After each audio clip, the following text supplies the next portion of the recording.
Well, this lens is really a beast, and in today's video I'm going to tell you why this is the most universal lens of 2020 for me and why it might also actually be for you. So stay with me because I'm going to share my thoughts on this lens with you, and you might actually realize why you should use this lens even more or why you actually should get one of these.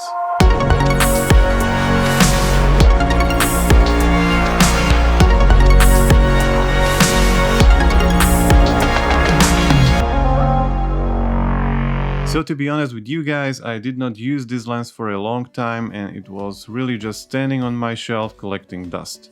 I bought it just because I wanted to have a telephoto lens in my camera bag, but then I realized I did not know how to use it and when to use it actually. I've made a comparison review between these two lenses, and if you want to check it out, go up here or I'll leave a link down in the description of this video. And then I realized how great this lens actually is. Now in this video I would like to go through some use cases of this lens that make this lens really universal for me. I will however not include the obvious use cases of this lens, which are the nature and sports photography. So first of all, portraits. Now when it comes to portrait photography, I really like my Sony 55mm f1.8 because of the focal length and the 1.8 aperture, which will produce nice shallow depth of field, and I can blur that background a lot. I know that many people are using 85mm lenses for portrait photography, but for some reason I did not realize that I can shoot portraits on the 70-200.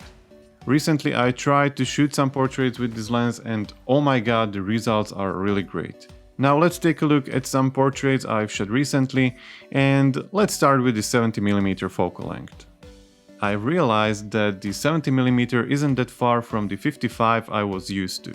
It is really great to shoot portraits from waist up, or you can simply step closer to your subject and shoot some nice close-up. Now when it comes to close-ups, I really like to zoom into 135 with this lens because you don't need to be that close to your subject, but you will get a nice looking close-up portrait. But the 200mm focal length is really where this lens shines for me the most. I will highly recommend shooting whole body portraits on 200mm focal length. You will definitely need to step back a little bit from your subject, but the results are really great. This is where you will start to see the benefits of telephoto lens compression.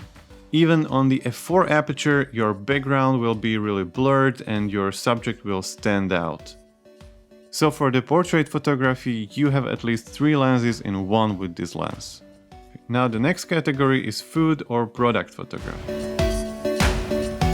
For this category, I might recommend getting the GMaster 2.8 because of the closer minimal focus distance. That means you will be able to get much closer to your product and you will be able to shoot better details. However, I believe that all of these Sony full-frame mirrorless cameras can shoot in the APS-C crop mode. That will give you approximately 320-ish focal length equivalent, which will get you really close to your subject even with the 70-200 f4. You may lose some resolution this way, but if you are shooting, for example, on the A7R Mark IV with that ridiculous 61 megapixel sensor, you will be just fine. Now the last but not least is the landscape photography.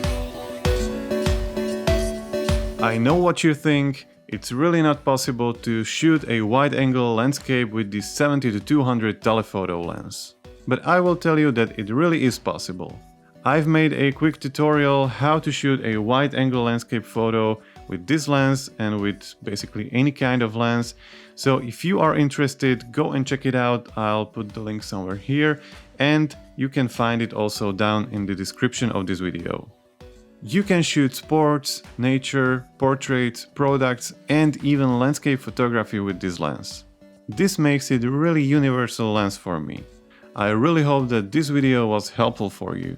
If you like this video, don't forget to hit that like button, leave me a comment down below because I really like to start discussions with you about camera gear and this techie stuff, and also consider subscribing to my channel if you haven't already. I will see you next time.